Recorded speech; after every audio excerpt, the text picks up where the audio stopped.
자, 이제 시장 개장을 또 본격적으로 들어가기 위해서 15분 남았는데 헤르메스 스탁의 하창환 본부장도 나와 계십니다. 어서 오세요. 네, 안녕하십니까. 전략으로 가봅시다.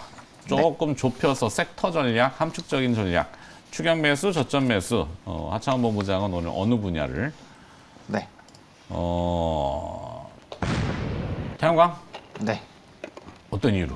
일단은 전거래일에 OCI 실적이 굉장히 좀 잘 나왔고 뭐 IRA 법안에 대한 이런 기대감에서는 뭐 계속적인 수혜가 나타나지 않을까. 그리고 좀 최근에 에너지 관련된 이슈들이 조금 많이 희석되긴 했지만 어쨌든 겨울철이 이제 좀 다가오고 있고 굉장히 좀 쌀쌀해지고 있죠. 그러면 또 에너지에 대한 이슈들이 부각이 되면서 뭐 결국에는 정책적으로 성장이 큰 폭으로 나타날 가능성이 굉장히 높은 신재생 에너지 쪽으로의 수급이 다시 한번 좀 나올 수 있지 않을까라는 기대감이 있는 상황이고, 일단은 뭐 실적적인 부분들에서 좀 좋은 모습들을 확인을 하고 있는 상황이어서 거기다 이제 앞으로의 뭐 특히나 뭐 미국 쪽에서의 엄청 폭발적인 성장이 좀 기대가 되고 있는데, 해당 부분에 대해서 뭐 수혜가 나타난다라고 했을 때 이제 뭐 정책적인 부분들 그리고 이제 구조적인 성장 흐름을 좀 기대를 해볼 수 있지 않을까라는 부분이 있는 상황이고요. 또 태양광이 아무래도 다른 기타 에너지원들 중에서는 좀 빠르게 설치가 가능합니다. 특히나 유럽 쪽에서도 뭐 다들 잘 아시다시피 이번에 에너지 이슈가 있은 다음에는 뭐 가족용 패널도 이제 얘기가 나오면서 뭐 설치 의무화 그리고 설치 비율도 확대하는 이런 기조가 나타나고 있잖아요. 그래서 이제 미국 지역과 그다음에 이제 유럽 지역의 이런 폭발적인 성장 흐름들, 그리고 이제 전 세계적으로 태양광이나 풍력 설치량을 보시면 거의 두 자릿수 이상씩 계속적으로 좀 성장할 것으로 예상이 되고 있거든요. 특히나 뭐 미국 지역 같은 경우는 25년부터 60기가와트 뭐 엄청나게 큰 수치입니다.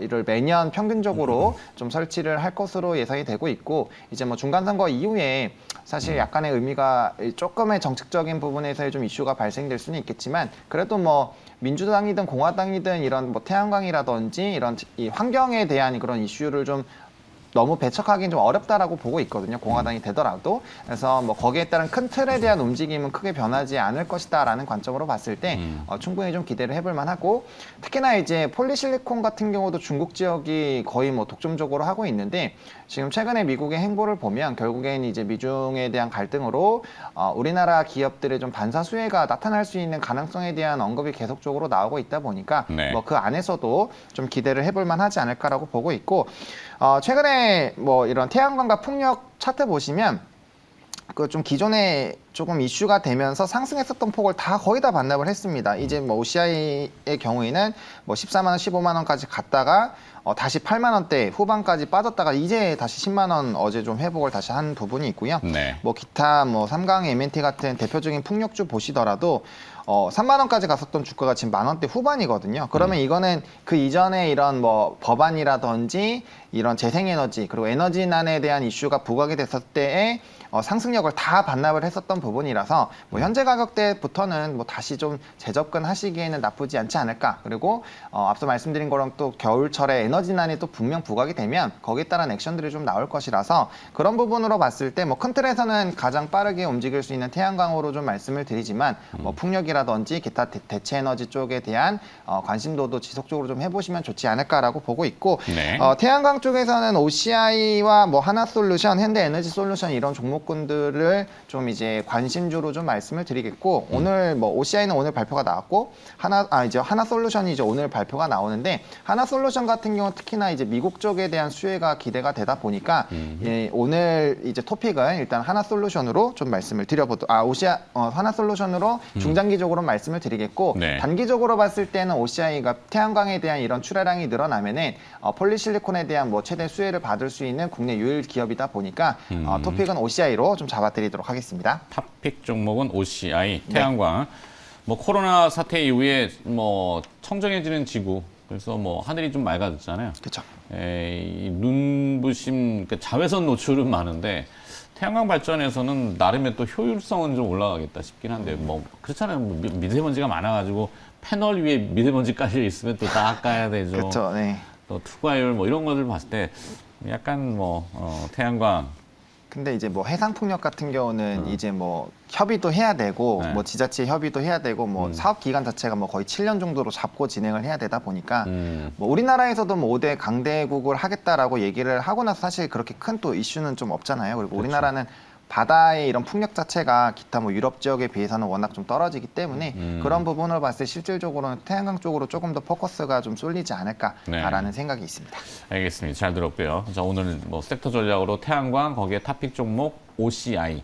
정혜민 차장은 오늘 함축적인 함축하기가 어려운 게 이제 아까 다 말씀드렸던 붙어버려가지고. 내용이어가지고 일단 제목은 삼성전자 매수의 의미예요. 근데 이제 네. 아까 다 우리가 또 한 겹쳤군요. 30분 넘게 말씀을 드렸던 내용이니까 좀 요약을 하고 종목 위주로 좀 말씀드리겠습니다. 이 시황에 대한 이제 그런 그 실예를 이렇게 네. 현상을 잘 나타내주는 예가 어제 하이닉스 주가예요. 어제 어떻게 보면 좀 쇼크에 가까운 이제 그런 실적 발표에도 불구하고 장 초반에 조금 삐걱삐걱 되다가 그냥 말아 올려버리잖아요. 네. 그냥 외국인들 같은 경우는 그냥 산다는 얘기거든요. 그냥 안 보고 그냥 산다라기보다는 비중을 늘린다 이렇게 좀 해석하는 게 맞는데 비중을 왜 늘리냐? 아까 또 계속 언급을 해주셨습니다만 결국 이제 TSMC에 대한 어떤 이제 지정학적인 리스크에 따라서 다른 쪽으로 이제 비중을 좀 늘려가는 이제 이런 흐름이 좀 나오다 보니까 삼성전자, SK하이닉스를 비롯한 우리 시가총액 최상단만 매수가 좀 들어오는 거죠. 그리고 뭐 선물 지표를 뭐 보시는 분들은 요즘 이상하리만큼 거래가 안 된다라고 좀 이거 생각하시는 분도 좀 계실 것 같은데 그동안 좀 하방에 굉장히 많은 좀 미결제 약정도 막 이렇게 나오면서 좀 하방 베팅을 했었던 외국인들의 선물에 대한 포지션도 굉장히 많이 줄었다라는 거를 체감적으로 좀 느끼실 수 있을 것 같습니다. 그래서 말씀드리자면 역시 시장은 상방은 모르겠습니다만 하방은 굉장히 좀 단단해져 가고 있는 그런 상황이다라고 볼 수 있는 이유가 우리가 체감 지수는 안 좋더라도 지수는 뭐 원래벌레 지금 5% 이상 올라온 거고 뭐 삼성전자, SK하이닉스 15% 20%씩 저점 대비 올라온 것이 이제 그런 현상을 만들어냈다라고 좀 볼 수가 있겠고요. 사실 뭐 삼성전자, SK하이닉스, 뭐 DB하이텍 이런 종목들이 반등이 빠르긴 했습니다만 호재보다는 조금 애매한 상황들이 훨씬 많죠. 이렇게 따지고 보자면 좀 악재라고 볼 수 있는 것들이 훨씬 많은 상황인데 역시 외국인들 수급의 힘이다. 그 수급의 힘은 이제 대만을 버리고 한국으로 오는 이제 이런 상황에서 더 강하게 좀 나타나고 있다. 이렇게 좀 볼 수 있겠고 역시 이제 글로벌 시장도 이런 위험 자산 주식에 대해서 자금이 이렇게 풍부한 상황이 아니다 보니까 이쪽을 줄여야지만 이쪽을 늘릴 수 있는 풍선 효과가 지속적으로 나타나고 있다. 그래서 적어도 TSMC의 주가가 크게 반등하지 않는 한 우리 시장의 삼성전자, SK하이닉스를 비롯한 시총 상위 종목들은 어느 정도 버티거나 점진적인 상승이 나올 가능성이 높다라고 볼 수가 있겠어요. 그렇게 본다면 지수는 하방보다는 더 잘 버틸 가능성이 높다라고 좀 볼 수 있겠고 글로벌 자금은 역시 이제 가이던스랑 기준이 되는 이런 지표와 지수 이런 것들을 중심으로 형성이 되죠. 그렇기 때문에 우리가 무슨 뭐 MSCI 리뷰 뭐 이렇게 돼서 어떤 게 들어가고 빠지고 이런 것들을 좀 면밀히 보잖아요. 한 네. 1년에 한 서너 번 정도는. 근데 그런 면에서 또 특징적으로 볼 수 있는 게 LG 에너지 솔루션의 편입과 LG화학의 편출. 이것도 외국인 수급 특징이에요.